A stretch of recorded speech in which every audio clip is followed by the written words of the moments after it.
guys, this is CA Nandini Gupta. I scored 407 marks in my CA final exams and 544 marks in my CA intermediate exams. आज इस video में हम मेरी CA certified copy of AFM subject इसका analysis करेंगे और ये जानने की कोशिश करेंगे कि एक CA स्टूडेंट को अपना एग्जाम में किस तरह प्रेजेंटेशन देना चाहिए ताकि उसके मार्क्स कम से कम डिडक्ट हों. So let's begin. सो ये मेरी सर्टिफाइड कॉपी है जिसमें मुझे 81 मार्क्स मिले हैं अपने AFM सब्जेक्ट में, जिसका ब्रेकअप है डिस्क्रिप्टिव में 50.5 मार्क्स, MCQs में 28 एंड ICAR ने मुझे बोनस दिया है ऑफ 2.5 मार्क्स का. सो देखते हैं हम आगे. सो मेरा पहला क्वेश्चन नंबर 2 इन. ये म्यूचुअल फंड्स का क्वेश्चन था जिसमें हमें NAV कैलकुलेट करनी थी. तो आप इसमें देख सकते हैं कि पहले मैंने गिवन लिखा है, यानी क्वेश्चन में क्या क्या गिवन था उसे एक ब्रीफ समराइज मैंने यहाँ पे किया हुआ है and then I started my solution. आप देख सकते हैं कि मैंने प्रॉपरली पहले अंडरलाइन करके बताया कि मैं पहले क्या बता रही हूँ एंड देन आई हाईलाइटेड कि मेरा सॉल्यूशन एक्चुअल सॉल्यूशन क्वेश्चन का कहाँ से शुरू हो रहा है ताकि एग्जामिनर को प्रॉब्लम नहीं आए समझने में कि भाई बच्चे ने एक्चुअली आंसर कहाँ पे लिखे हैं. एंड देन मैंने जैसे फर्स्ट ईयर 31 मार्च 23 की मैंने NAV कैलकुलेट करी तो मैंने यहाँ ऊपर मार्क कर दिया कि मैं इस ईयर की कैलकुलेशन कर रही हूँ and then for the answer मैंने इसे एक बॉक्स में हाईलाइट कर दिया ताकि एग्जामिनर को समझ में आ जाए okay this is the answer and बस वो उसे टिक करके आगे बढ़ जाए. जो आप देख सकते हैं कि एग्जामिनर ने मेरे आंसर के पास ही टिक लगा रखा है. That means my answer is perfectly correct.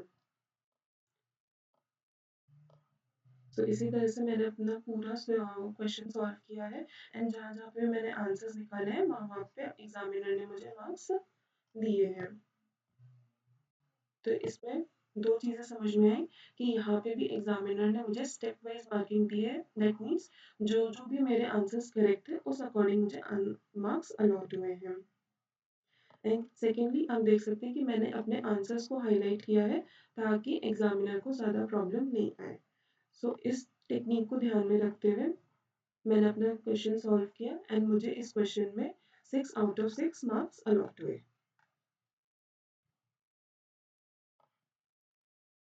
Next question number 2B. इसमें हमें इन्वेस्टमेंट वैल्यू निकालनी थी. अब ये क्वेश्चन थोड़ा सा कॉन्ट्राडिक्टरी था बिकॉज इसमें अपने पास डिस्काउंटिंग फैक्टर के लिए जो रेट चाहिए होती है वो गिवन नहीं थी.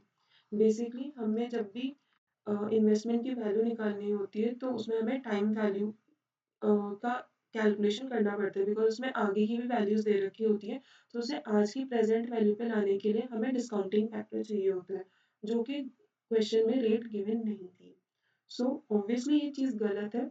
मैंने without considering the time value of money मैंने इस क्वेश्चन को सॉल्व किया एंड मैंने इन्वेस्टमेंट वैल्यू कैलकुलेट की थी एंड ICAR ने बिकॉज क्वेश्चन में गलती थी तो ICAR ने मेरे इसमें कोई भी मार्क्स डिडक्ट नहीं करे एंड मुझे फुल मार्क्स अलॉट किए. So basically in my question number, wait a second, yes, in my question number 2 मैंने जो अपना पहला क्वेश्चन सॉल्व किया उसमें मुझे फुल मार्क्स अलॉट हुए. सो बाय नाउ दिस मैंने अपना पहला एक ऐसा क्वेश्चन सॉल्व किया जिसमें मुझे फुल में से फुल मार्क्स मिले. तो एग्जामिनर के माइंड में एक इमेज बन गई होगी मेरे लिए कि yes this child is knowledgeable about the subject. उसे पता है कि किस क्वेश्चन को कैसे सॉल्व करना है, कैसे प्रेजेंट करना है और क्या कैलकुलेशन करनी है. तो मैंने पहला क्वेश्चन पूरा अच्छे से सॉल्व करके एक पॉजिटिव थिंकिंग मेरे बारे में एग्जामिनर के मन में डेवलप कर दी है. तो वो आगे मेरे पेपर को बहुत ही काइंडली चेक करेगा कि हाँ भाई इसे मार्क्स अच्छे से देने हैं एंड बिकॉज उसका प्रेजेंटेशन भी बहुत अच्छा है, बहुत स्पेसली इसने अपने वर्क को करा है तो वो इजीली मुझे मार्क्स अब आगे अलॉट करेगा. Now moving forward. आप यहाँ पे देख रहे होंगे कि ये कुछ ब्लैंक स्पेसेस आ रखे हैं जिन पे इस तरह से ना पेन के भी टिक मार्क्स लगे हुए हैं एंड देन एग्जामिनर ने भी क्रॉस किया हुआ है. बेसिकली ये इसलिए था कि ये जो इन्वेस्टमेंट वैल्यू वाला क्वेश्चन था ये ऑब्वियसली कंफ्यूजिंग था तो इसके लिए मैंने स्पेस छोड़ी थी. अब वो उस वक़्त समझ में नहीं आता कि आप कितना स्पेस छोड़ो, तो मैंने कंसिडरेबल अमाउंट मतलब कंसिडरेबल स्पेस छोड़ दी थी कि अगर इफ क्वेश्चन गोज़ लेंथी तो भी वो आराम से उस स्पेस में कवर हो जाए। बट एग्जामिनी को ये ध्यान रखना होता है कि अगर उसका क्वेश्चन कम स्पेस में खत्म हो गया है तो लेफ्ट ओवर पेजेस को वो पेन से कट कर दे ताकि एग्जामिनर को समझ में आ जाए कि ओके एग्जामिनी ने इस पे कुछ भी सॉल्व नहीं किया है एंड उसका क्वेश्चन पहले ही खत्म हो चुका है।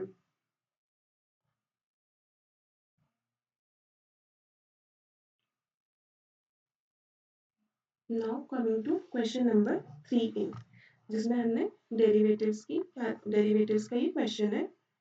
अब इस क्वेश्चन पे पहले मैं ना क्वेश्चन पेपर भी आपको दिखा देती हूँ। ये वो क्वेश्चन है जिस पे बहुत बात हुई थी कि आईसीएआर ने आंसर दे दिया है और हमसे क्वेश्चन पूछ रहे हैं। सो मैं एक बार आपको क्वेश्चन पे भी ले चलती हूँ। ये वो क्वेश्चन है जिसमें हमें पूछा है कि आपकी एफआरए रेट क्या होगी अगर एक्चुअल इंटरेस्ट बैंकर ने पे किया है और या फिर एक्चुअल इंटरेस्ट दूसरी जो कंपनी है उसने पे किया है। तो बेसिकली इसमें ये क्वेश्चन था बहुत ही ज़्यादा आपका कॉन्सेप्चुअल क्वेश्चन। आज तक ऐसा कोई भी मॉड्यूल में क्वेश्चन बैंक में क्वेश्चन नहीं था। सिंपल ये क्वेश्चन थे कि एफआरए रेट गिवन होती थी तो हमें ये बताना होता था कि बैंकर को पैसा देना होगा या फिर जो सेकंड पार्टी है उसे पैसा देना होगा, राइट। तो ये फर्स्ट क्वेश्चन था जिसमें हमें एफआरए की रेट ही निकालनी थी। सो नाउ इस क्वेश्चन को देख लेते हैं। इस वो क्वेश्चन बहुत सिंपल था, हमें बस ये जो दो लाइंस थी इसका मतलब पता होना चाहिए था। ये जो दो लाइंस है इनका मतलब पता है तो ये क्वेश्चन बहुत इजीली सॉल्व हो जाएगा। तो फर्स्ट पार्ट क्या है, the actual interest rate if the banker pays to X Y limited an amount of 9,78,000। अगर बैंकर ने पे किया है तो बेसिकली इसमें क्या हुआ कि आपने पहले नॉर्मली इंटरेस्ट रेट कैलकुलेट करी एंड फिर आपको ये पता होना चाहिए कि अगर बैंक पे कर रहा है यानी जो एक्चुअल एफआरए रेट होगी वो ज़्यादा होगी तो यानी वो ऐड होगा। तो मैंने उस अमाउंट को ऐड कर दिया एंड देन मेरा ये अमाउंट आ गया एंड देन मैंने नॉर्मली बस एक्स वैल्यू मान करके रेट की एफआरए रेट की कैलकुलेशन करी तो मेरे पास एफआरए रेट आ गई। सेकेंडली बोला कि अगर एक्स वाई लिमिटेड ने अगर अमाउंट पे किया होगा that means FRA rate normal rate से कम होगी तो यहाँ पे वो माइनस होगा। ओके, तो यहाँ पे मैंने माइनस किया तो मेरा ये फिगर आ गया। सेम वापस से मैंने एक्स की वैल्यू लेकर के इसे सॉल्व किया तो मेरा एफआरए रेट आ गई and this is how this question is perfectly correct. बस इसमें आपको अपना कॉन्सेप्ट पता होना चाहिए। ये दो लाइंस अगर आपको प्रॉपरली पता होती है इस क्वेश्चन में तो ये क्वेश्चन बहुत सिंपल क्वेश्चन है, 6 मार्क्स जेब में, इतना सिंपल क्वेश्चन है। तो स्टिल मैं यही कहूँगी अपने कॉन्सेप्ट्स पे फोकस मत सॉरी अपने कॉन्सेप्ट्स पे फोकस कीजिए। ज़्यादा नंबर ऑफ क्वेश्चंस करने से कोई फर्क नहीं पड़ेगा। अगर आपके कॉन्सेप्ट्स बहुत ही ज़्यादा स्ट्रांग होंगे तो आप एक या दो क्वेश्चंस को सॉल्व करके भी अपने मार्क्स बहुत अच्छे स्कोर कर सकते हैं and even you can plan for a rank. मैं आप लोग को एक बहुत ही सरप्राइजिंगली मतलब किसी ने नोटिस किया या नहीं मैं बता दूं कि मैं अपनी रैंक से सिर्फ 16 मार्क्स से रह गई। Actually last cut off rank थी 423 एंड आई स्कोर 407। तो हाँ रैंक एक वो थी बट नहीं आई, but I am hope very happy with कि हाँ भाई सीए फाइनल एक बार में फर्स्ट अटेम्प्ट में मेरा क्लियर हो गया। So now moving forward,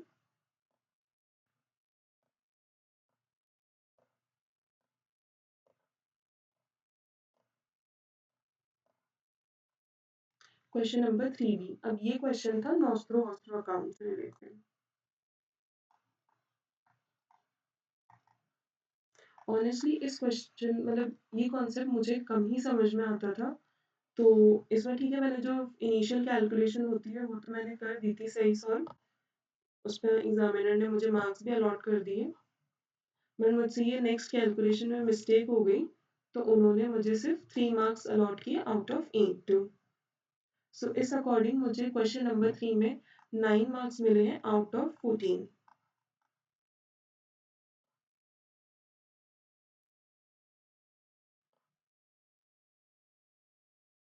now question number 1 है आर कंपल्सरी क्वेश्चन जिसका था फर्स्ट पार्ट सिक्योरिटी वैल्यूएशन में, जिसमें हमें अलग अलग चीज़ें कैलकुलेट करनी थी। तो जैसे मैंने पहले ये जेनसेन्स अल्फा की कैलकुलेशन करी तो उसमें भी मुझसे कुछ मिस्टेक हो गई या फिर मेरा एनालिसिस गलत हो गया, तो उस अकॉर्डिंग एग्जामिनर ने मेरे मार्क्स डिडक्ट कर लिए। एंड देन यहाँ पे मेरी बीटा की कैलकुलेशन मतलब मेरे वर्किंग नोट्स सही थे, तो उस अकॉर्डिंग एग्जामिनर ने मुझे मार्क्स दिए। एंड टोटल मुझे इस क्वेश्चन में, इस पर्टिकुलर पार्ट में 2 मार्क्स अलॉट हुए आउट ऑफ 6।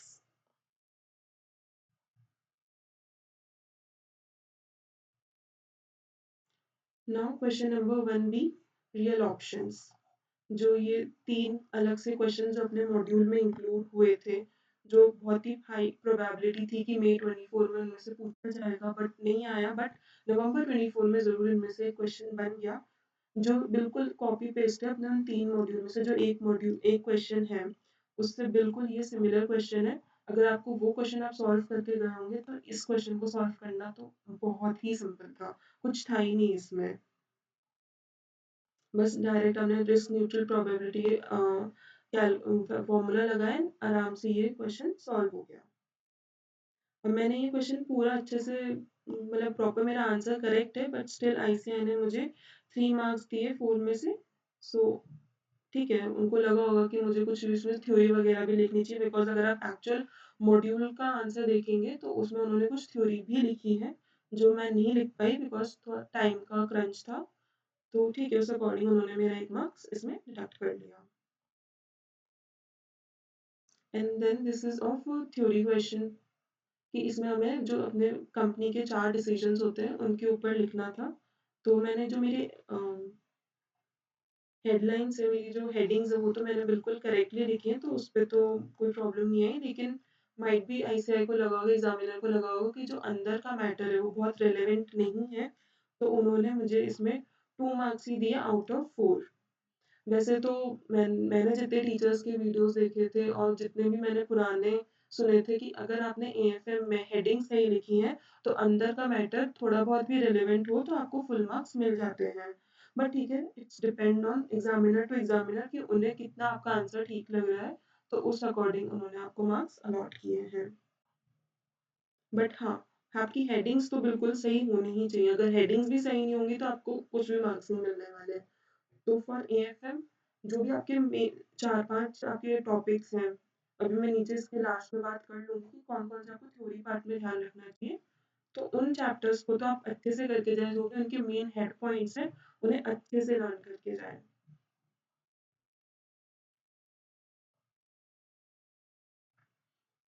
तो मुझे क्वेश्चन नंबर 1 में 7 मार्क्स अलॉट हुए आउट ऑफ 4।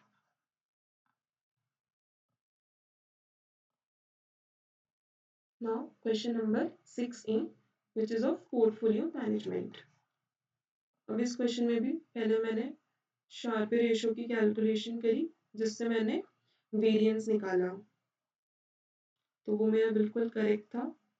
देन नीचे कोफिशिएंट ऑफ डिटर्मिनेशन की कैलकुलेशन, जिसमें मैंने बीटा कैलकुलेट किया, एंड फाइनली वो भी मेरा बिल्कुल करेक्ट था।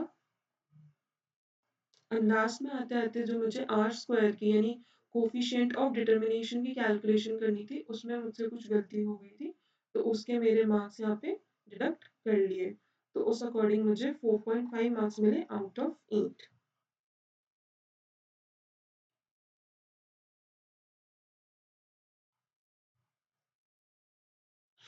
नाउ क्वेश्चन नंबर 6B, जो कि था फॉरेक्स का।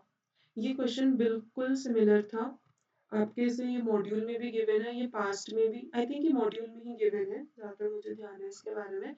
बिल्कुल उससे सिमिलर क्वेश्चन है ये। अगर आपने वो क्वेश्चन अच्छे से सॉल्व किया होगा तो ये क्वेश्चन आराम से सॉल्व हो जाएगा।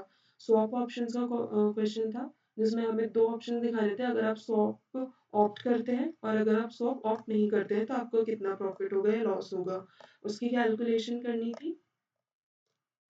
एंड देन इन लास्ट आपको अपनी लैंग्वेज में, एक लाइन में, 2 लाइन में उसे सम अप करना था, कंक्लूड करना था, जिसमें मुझे 6 आउट ऑफ 6 मार्क्स अलॉट हुए। Okay, so now in question number 6 मुझे 10.5 मार्क्स अलॉट हुए आउट ऑफ 14।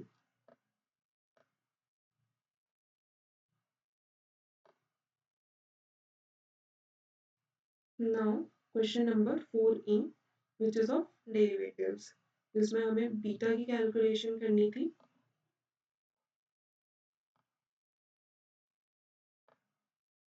नीचे आके सेकेंड पार्ट में मुझे यहाँ पे थ्योरेटिकल वैल्यू की कैलकुलेशन करनी थी, बट मैंने यहाँ पे ये जो ई की वैल्यू अपन को कैलकुलेट करनी होती है वो मैंने गलत कर दी थी, तो उसकी वजह से मेरा थ्योरेटिकल वैल्यू गलत हो गई। एंड देन मेरे जो बाकी के आगे उससे कनेक्टेड पार्ट्स थे वो भी गलत हो गए। तो इस अकॉर्डिंग मुझे इस क्वेश्चन में सिर्फ 2 में से 6 मार्क्स अलॉट हुए।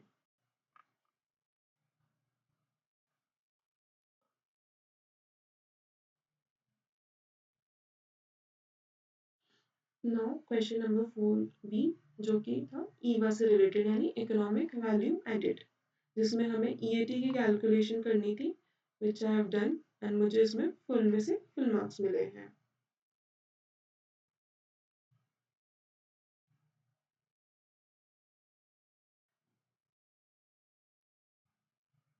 नाउ क्वेश्चन नंबर 4 सी, जो कि हम बहुत मतलब तो रिपीटेटिव क्वेश्चन था ना, वेरी सिंपल क्वेश्चन, जिसमें हमें इंटरेस्ट की कैलकुलेशन करनी थी with a floating rate and a fixed पे।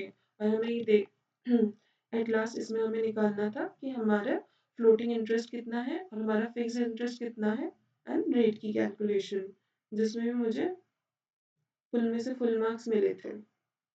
सो एट द एंड मुझे क्वेश्चन नंबर 4 में 10 मार्क्स अलॉट हुए out of 14। So now by analyzing the whole copy, मैंने कुछ पॉइंट्स यहाँ पे लिखे हैं। फर्स्टली, जो भी आपके आंसर्स हैं उन्हें आप हाईलाइट करें। फॉर सपोज आपका आंसर आया ₹475। सो आप इसे इस तरह से एक बॉक्स में बना के उसे हाईलाइट कर सकते हैं कि एग्जामिनर को दिखे कि yes this is the answer, and वो उसे वहीं पे चेक कर दे कि प्रॉपर स्पेसिंग। आप मेरे कॉपी में देखेंगे कि मैंने कोई भी कैलकुलेशन करी है तो मैंने उसे बहुत प्रॉपरली अपनी स्पेसिंग दी है। जैसे हम यहाँ देखेंगे, पहले मैंने ईएटी कैलकुलेट कर दिया, फिर उसे स्पेस देके मैंने WACC की वर्किंग नोट बनाए। इसमें भी मैंने वन वन लाइनर्स के अपने स्पेस रखे हैं। ऐसे ही यहाँ पे मैंने थर्ड पार्ट सॉल्व किया तो उसके बाद मैंने स्पेसिंग दी है, then I solve the fourth part. तो मेरा कहना ये है कि आप भी अपना सोल्यूशन कर हमें प्रॉपर स्पेसिंग दे के चलें, ताकि एग्जामिनर को दिखे कि आपने लिखा क्या है। Third, no need to draw columns, just की प्रॉपर स्पेसिंग। ये मैंने आप लोगों के साथ कल भी डिस्कस किया था कि अगर आप इस तरह से पर्टिकुलर्स एंड रुपीस का कॉलम बना के कोई भी अपने एडजस्टमेंट्स लिख रहे हैं, तो उसमें आपको प्रॉपर इस तरह से ना लाइन बना करके कॉलम्स बनाने की कोई भी नीड नहीं है। Just what you need to do कि आप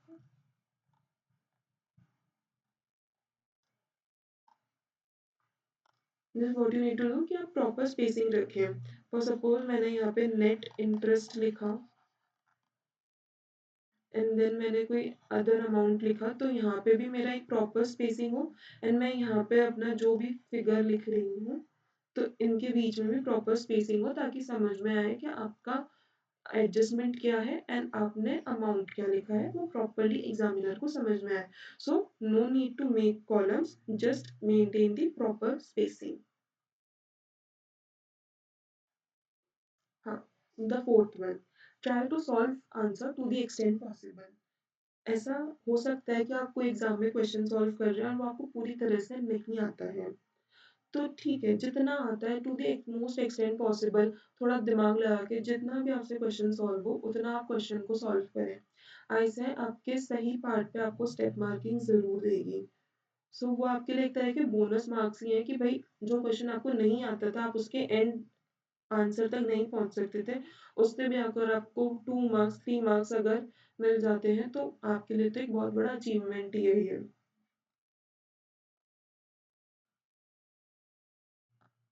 ये मैंने रफ वर्क किया था, तो मैंने इसे खुद ही रफ लिख के कट कर दिया था, ताकि एग्जामिनर इसको इवैल्यूएट मतलब देखे भी नहीं किया ये क्या लिखा है कुछ भी। So this is my whole copy of AFM exam. अब मैं थोड़ी सी पढ़ाई से रिलेटेड भी बात कर लेती हूँ. Let me see if there is any blank page.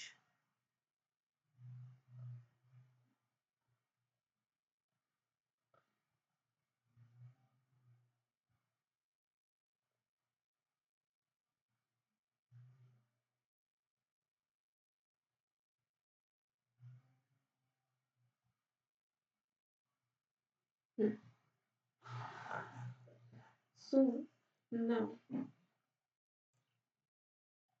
पहले हम स्टडी स्ट्रैटेजी की बात कर लेते हैं.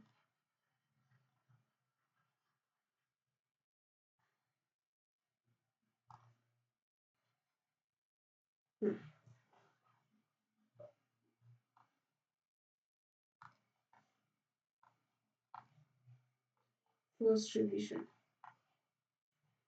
फर्स्ट रिवीजन में आपको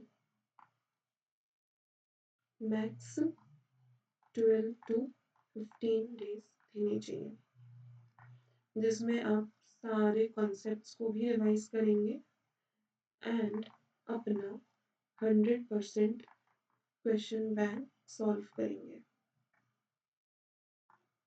ओके. अब जब आप अपना 100% क्वेश्चन बैंक सॉल्व कर रहे हैं, देन उसी time make your own ABC categories. Don't follow any teachers category. इस बार के अटेम्प्ट से ही समझ में आ गया था कि ICAI कैन आस्क एनीथिंग. आप टीचर्स के बनाए ABC कैटेगरी को फॉलो करेंगे, जिसमें उन्होंने पर्टिकुलर टॉपिक्स को तो हमेशा ही A में डाला हुआ है और पर्टिकुलर टॉपिक्स को हमेशा C में डाला हुआ है, तो आप उन पे फोकस ही नहीं करेंगे. तो बेटर ये है आप खुद की अपनी ABC कैटेगरी बनाएं.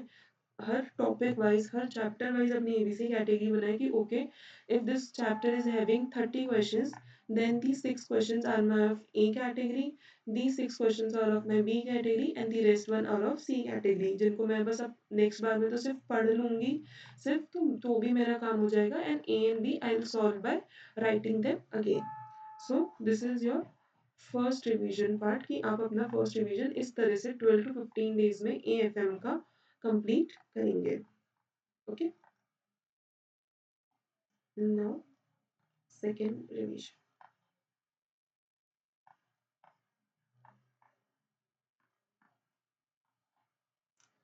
सेकेंड रिवीजन में आपको 7 to 9 डेज देने चाहिए. मैं आपको ये जो डेज बता रही हूँ ना, ये बहुत ही कंफर्टेबल डेज है. मतलब इनफ टाइम है, आप 7 से 9 दिन में अपना दोबारा AFM का फुल रिवीजन कर सकते हैं, जिसमें आपको अपने कॉन्सेप्ट्स कवर करने हैं एंड अपने QB में आपके जो A कैटेगरी क्वेश्चन है एंड B कैटेगरी क्वेश्चन है, इन्हें लिख के सॉल्व करेंगे एंड C वालों को सिर्फ आप रीड करके छोड़ देंगे. Okay. By after completing your second revision, you will give your first mock. See, mocks are very important. आप बिना मॉक दिए ये एनालाइज नहीं कर सकते हो कि आपको अपना पेपर मेन एग्जाम्स में किस तरह देना है.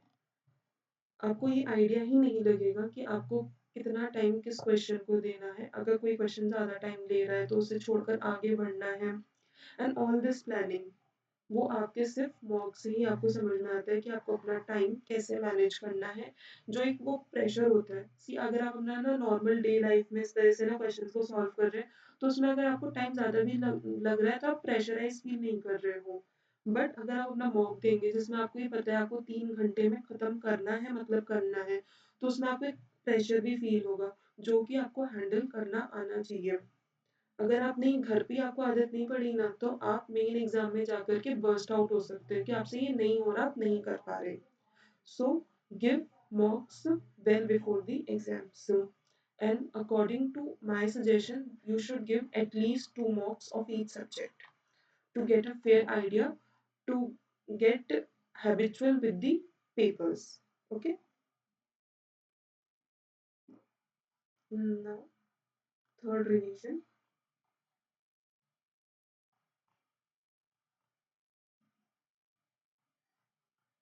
Third revision I would say 5 to 6 days max, because by this आपके कॉन्सेप्ट्स 2 बार रिवाइज हो चुके हैं, तो अब आपको इतनी दिक्कत नहीं आएगी, आप फटाफट भी कंप्लीट कर सकते हैं।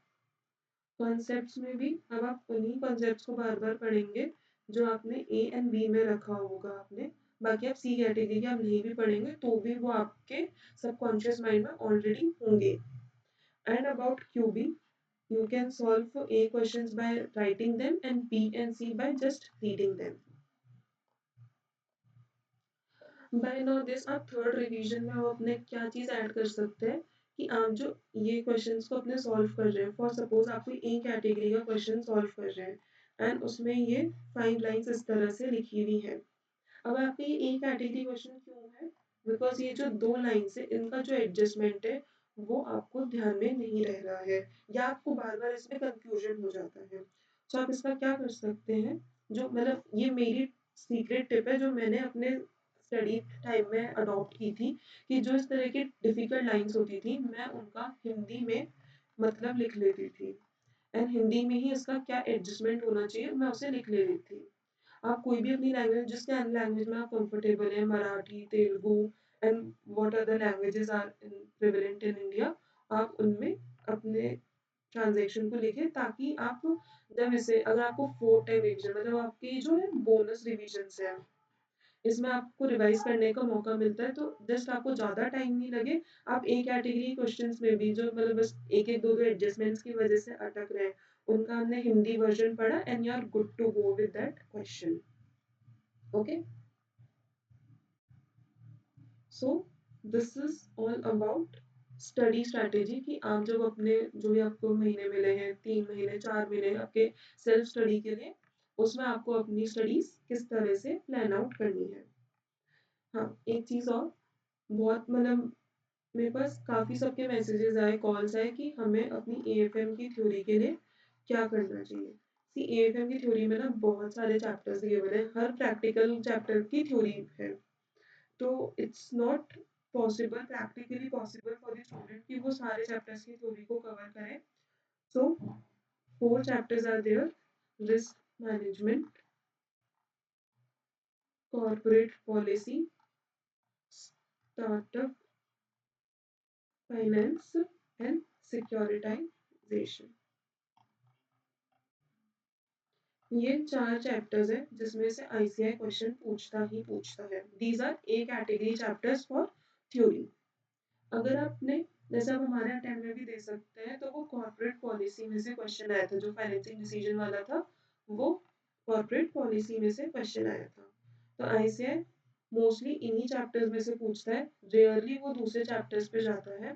तो इन चैप्टर्स के तो जितने भी क्वेश्चंस हैं पास ईयर में पूछे गए, जो भी इसके कॉन्सेप्ट्स हैं उन्हें आप अच्छे से कर लें, जो भी उनके मेन हेड पॉइंट्स हैं उन्हें आप लर्न कर लें।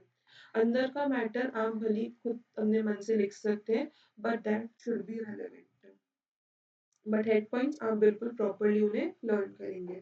So for theory you can just focus on these 4 chapters, and हाँ, आप बाकी चैप्टर्स में आपको ऐसा लग रहा है कि अगर उनमें से पूछ लिया तो आप जस्ट बाकी चैप्टर्स को रीड करके छोड़ सकते हैं। Okay, so this now whole about study strategy. अब 1.5 डे स्ट्रैटेजी पे भी बात कर लेते हैं।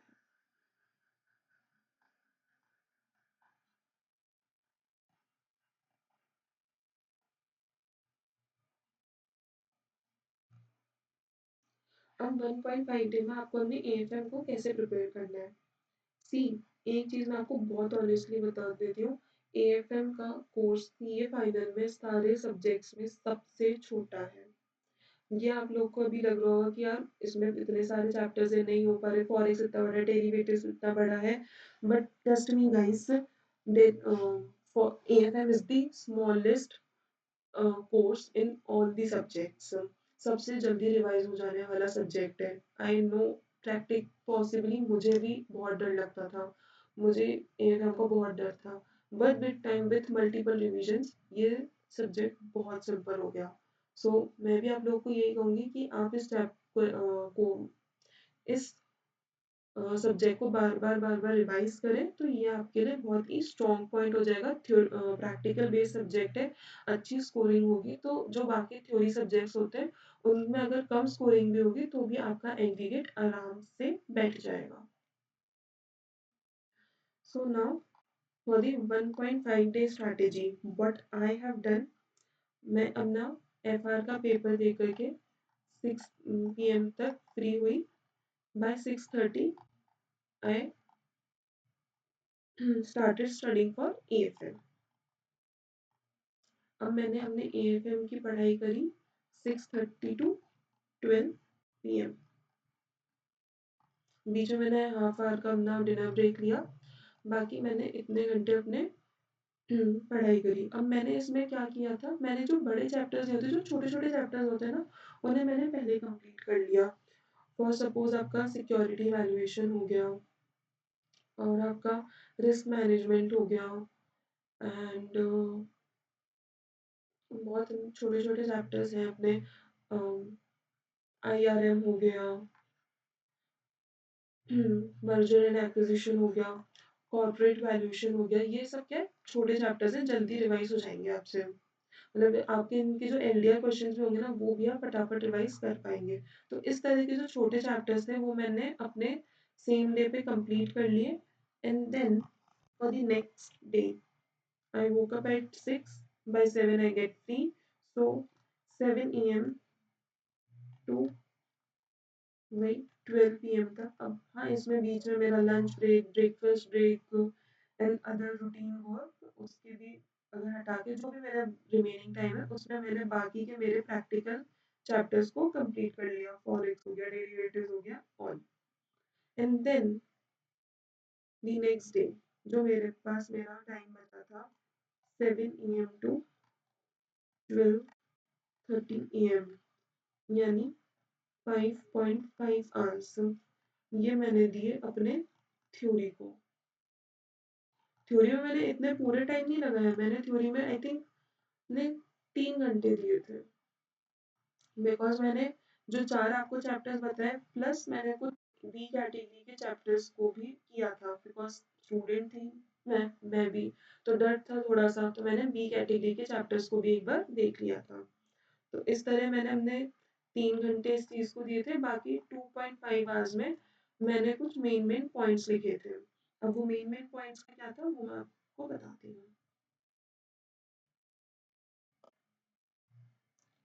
हूँ। जब मैं अपने स्टडी टाइम में अपने क्यूबी को सॉल्व कर रही थी, तो मैं जब भी कोई क्वेश्चन सॉल्व करती थी तो जो भी उसके ए कैटेगरी क्वेश्चन थे उनमें तो मैं हिंदी वर्जन बनाती ही थी और मैं उनके आगे लिख देती थी। बट कुछ क्वेश्चन होते हैं कि भाई बस उनमें कोई पर्टिकुलर पॉइंट है जो मुझे बार बार प्रॉब्लम कर रहा होता था, तो मैं उसमें क्या करती थी, जब नोट क्यूबी के पीछे नोट्स वाला सेक्शन होता था मैं उसमें पॉइंटर्स बना लेती थी कि ओके 1 पॉइंट, अगर इस तरह से ट्रांजेक्शन होगा तो इसमें ये चीज करनी रहेगी। मतलब कॉमन पॉइंट्स होते हैं कि जो आपको अपने एग्जाम में याद रखने हैं बिकॉज आप बार बार भूल रहे हो। तो इस तरह से मैंने AFM में अराउंड 25 पॉइंट्स बनाए थे जो कि मैंने रिवाइज कर लिए एट द एंड। तो इससे मेरा क्या हुआ कि मैं जब हमने 1.5 डे में भी एक कैटेगरी क्वेश्चन के सारे हिंदी वर्जन मैंने देख लिए एंड बाकी मैंने ये 25 नोट्स पढ़ लिए। तो इससे मेरा क्या हुआ, मेरा क्यूबी एग्जाम टाइम में भी 100% सॉल्व हो गया। से आप लिख के पूरा अपना क्यूबी 1.5 डे में सॉल्व नहीं कर सकते, तो there should be a trick कि आप जिससे अपना फटाफट अपना क्वेश्चन बैंक पूरा सॉल्व कर सके। तो मेरी ये स्ट्रैटेजी थी कि मैं अपना क्यूबी अपने ये हिंदी वर्जन्स को पढ़ के एंड कॉमन नोट्स पढ़ करके पूरा कंप्लीट कर सकती हूँ।